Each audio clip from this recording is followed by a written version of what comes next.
So the last time we were all together at my dining room table, I was showing you how I set up a backdrop on the table using only a window light, which is right across from me here, and take hero shots, which is the product that you make, or rather art more appropriately, by itself, straightforward. It's the shot we all need in any listing so the people potentially interested in buying what you make know exactly what they're getting. So we're doing this with mugs by Will Donovan and the brand new Minfire Speedball Glazes, which you should totally check out. I ran out of time that last time. We did all those hero shots and a basic prop shot with the Speedball Glazes in 30 minutes. Now, if I'm running short on time, that's what I always do. That's all I do, and it gets the job done. But today, we are going to make things a little bit more interesting. Now, if you missed those last videos and you want to know how I set all this up at my dining room table, I go into potentially annoyingly thorough detail in the first video of this series, so you can click back and check that out. Or if you want to not watch a slightly long-winded video, then you can click the link in the description of this video for my product photography foundations guide. It's a free PDF. It walks you through step-by-step exactly what I set up here before I hit record. So today, if you haven't guessed it by all of the stuff in front of me here, we are going to style the heck out of these mugs. I have been charged with getting these glazes to look their absolute best. So today we are going to get into a lot of color theory. All right, so let's get going. Now, I almost always, when possible, use food as a prop. Number one, because frankly, it's cheap. And number two, you can have a snack afterwards. So highly recommend always using your favorite food as your props whenever possible. Can't say that lemons are my favorite food, but I can totally make some delicious lemonade after this, given it is in the 90s today where I'm at. So that's going to be super refreshing afterwards. And it means I'm also not going to waste a bunch of stuff that I just bought. So that's my favorite prop suggestion for you right there, straight out of the gate. And let's style this up. Now, I did already take the hero shots of this mug already, but I did do it on the gray backdrop. And today I have the white backdrop system that makes it look like a really swanky kitchen. So I'm just going to real quick take another hero shot here just to make sure I've got my settings all dialed in, the exposure's looking correct, and all that jazz. I am using window light, so I'm probably going to have to adjust this exposure a little bit back and forth as we go along because it is partly cloudy and the sun does keep coming in and then going away. So I'm sure you will see that reflected in this video as well, because I have the camera just on a tripod for you to see what I'm doing and not changing those settings. So that's going to be interesting. All right, so we've got our hero shot set up there already. A little bit of information here. I'm not going to start with the lemons that have already been cut because that's the messiest prop that we have. So I always leave the messy prop for the end and start with something a little bit more simple. First, I just want to fill this scene.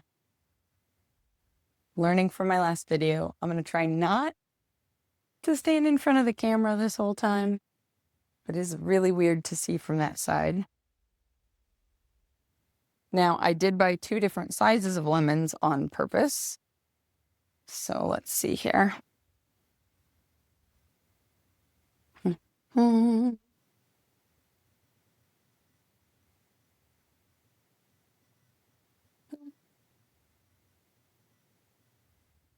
I realize pears should not be considered yellow, but these are looking yellow. So we're going with it today. Make sure to take the stickers off your fruit if you are using food as a prop. All right. Now, how do I know where to place stuff? Well, number one, tons of practice. But number two, you're always looking for shapes. Now, I go into way more depth of this in the Maker's Photography styling system. So if you're interested in styling and putting props in photos, definitely check out the link in the description of this video. But essentially right now, what I'm going to start out with is a very classical arrangement, which is more or less a triangle. You're going to see a triangle in a bunch of traditional painting. Apparently, I can't arrange photos from the right side. Whatever habit, I have to do this from this side. Now what I'm doing, aside from taking stickers off and accidentally flicking off the camera, is I'm looking at which direction I want these stems to go, because those are going to be the darkest thing in the image, and so your eye will go there, and I want it to draw you back in. So I'm pointing that stem towards this mug. Actually, I'm pretty happy with this. This was just going to be like my little warm-up guy, but I think it's going to be pretty great. I'm not going to lie. I had much bigger plans, but she's cute. Okay, now I am creating a huge shadow on this side of the mug. Normally, I don't care about shadows. I like them. It helps three-dimensional objects actually look three-dimensional. But in this situation, we have a very light, bright, airy scene. So I finally picked up some poster board. Now, I haven't actually opened this. So hold on a second. Please watch while I struggle to open them. There it. Didn't actually expect this to be so difficult to open. Otherwise, I would have done it before I hit record. That would have been great. Cool. So, literally just go to your local office supply store. Do they sell photography products to use for what I'm about to do? Absolutely. But do I have a reflector? Absolutely. But a reflector is a lot more expensive than a $5 piece of poster board. And bonus, I got the trifold one, which means it'll stand up by itself. So I have been thinking about making an entire video just about using boards like this. So let me know if you're interested in that. Of course, the sun just went behind a cloud. I can see the change already. So I'll have to change my settings a little bit, but you are going to see. And also the nice thing about a trifold board is I can turn this towards where I want the light to bounce in. So what this whiteboard is doing is the sun's coming through the window and it's bouncing onto that whiteboard and bouncing back into the scene that I'm photographing.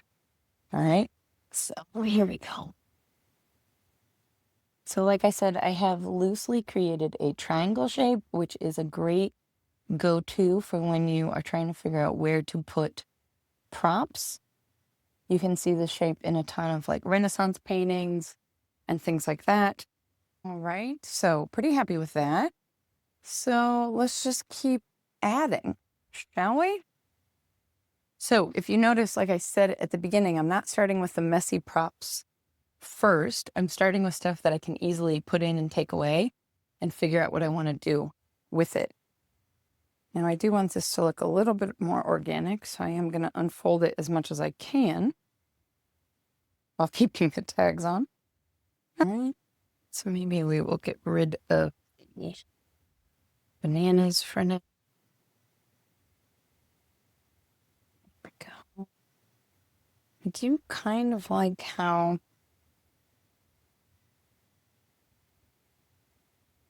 the pears bring in a different texture, so I think I'm going to keep those.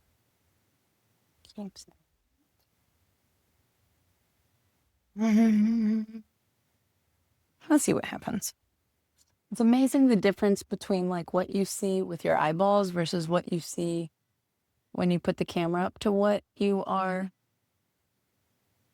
when you actually put a frame basically around your scene. Man, great. I enjoy that. All right. So I like these photos. I'm just going to keep adding complexity. And that's what I do anytime I am styling, is you just take it one step at a time. If I tried to do all of this from the very beginning and then I don't like something and I don't know why I don't like something, it can get really frustrating. But this way, I know I like what I've already started with. I'm trying to hide the like bruise on this little lemon. Then I know what I need to change as opposed to like adding in a bunch of stuff from the beginning, not liking it and having no idea which direction to go. Right? So there we go. I should actually grab a napkin for myself. Okay, there's that. So I don't get my phone all sticky or my camera all sticky.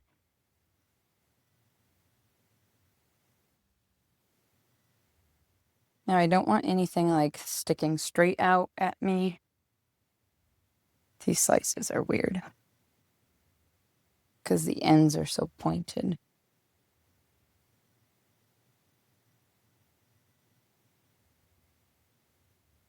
If I take this vertically, I can't even see what I just, that half a slice that I just added. So we might move that, but I'll take a horizontal first. I do also always take a vertical and a horizontal image. There's nothing worse than when you like think you're all done with photos and then you go to use them and realize something doesn't fit a whatever scenario you need to use them with, right? Let's mess around a little bit more. So I'm just bouncing some light in there. Also, I am using all of these lemons to be a little tongue-in-cheek because the glaze color that I'm using here is called Lemon Drop.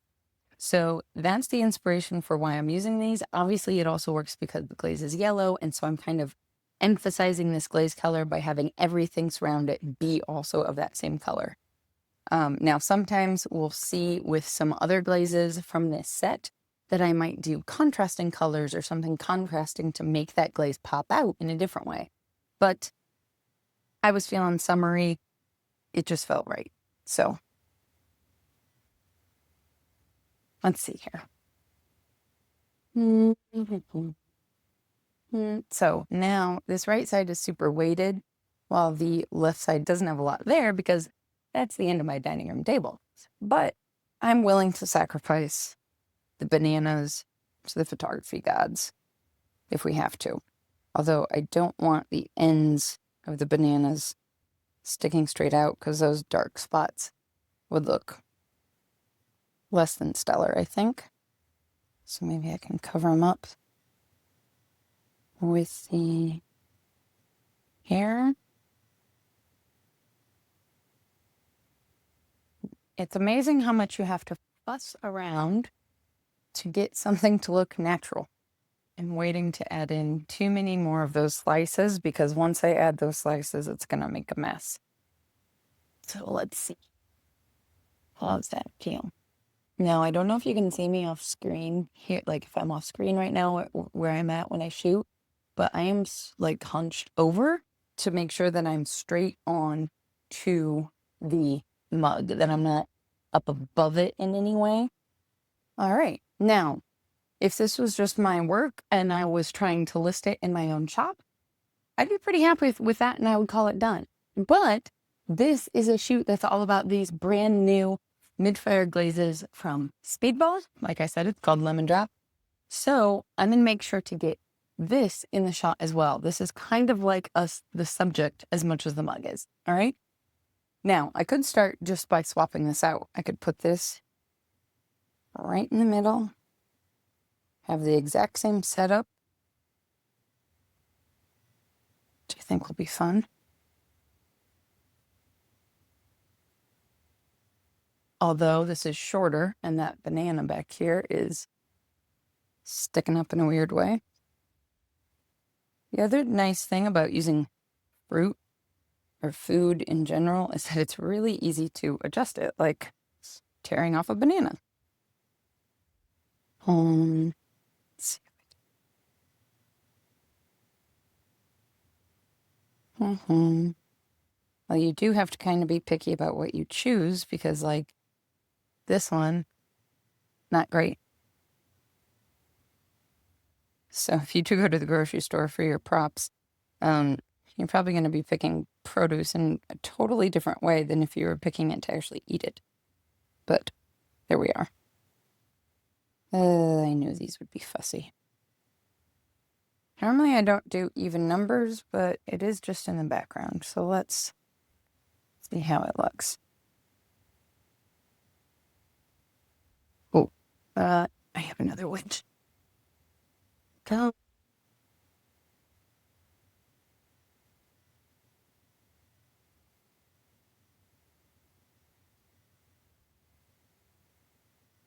Speaking of odd numbers, since this is a play off of the name of the glaze, this I might want to get rid of all of the other fruit and just do lemons, actually. So let me add in this mug again.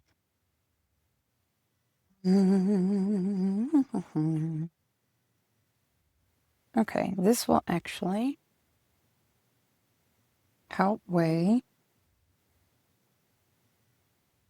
the weight of the mug on this side is going to outweigh the napkin in a nice way. So that'll work. Maybe keep this guy. I have another small lemon. This is why I bought 2 sizes. Not my first rodeo. But if it is your first rodeo, I hope you notice just how much I'm just futzing, right? Now I'm figuring out what I want faster, you know. Hopefully, I would hope after 14 years I could figure it out faster. But that being said, like once you know what you're looking for, it's not the fact that you get it perfect the first shot. It's the fact that you know what to adjust to get to what you want faster, right? So, just remember that. Cut yourself some slack. Cool? Okay. I like the movement that I'm getting up and around the mug. I like the fact that the glaze is the subject. It's just that this napkin is coming in real heavy. Well, let me take a shot and then we'll decide. I mean, you don't see nearly as much of the napkin once I actually get down here to take the picture. So, but that pear, I think, is going to have to go. Pear is going to have to go. All right. So now... Let's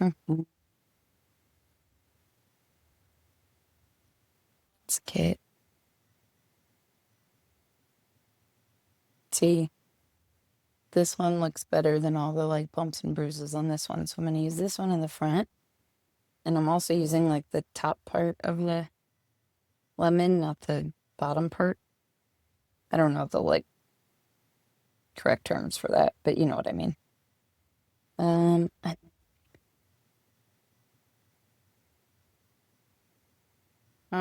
I'll see. I don't like that that's like pears and pears. So it's just...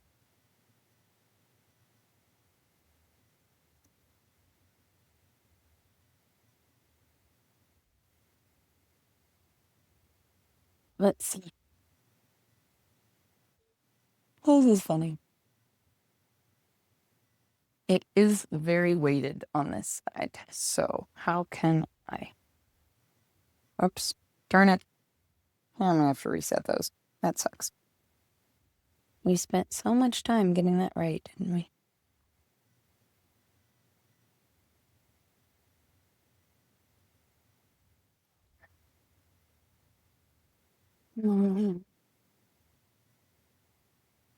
There we go. So you see how all I did was just nudge that wedge over a little bit, but now it's creating a line that's pointing straight towards the label of the glaze jar. And it is getting progressively darker out. It's not what I had planned. So that makes things exciting.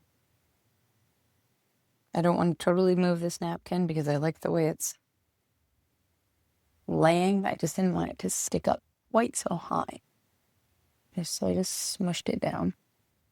And when I do this vertically, like I said before, I see other things. On the vertical shots, I am only just getting the tiniest bit of the napkin, which maybe seems silly.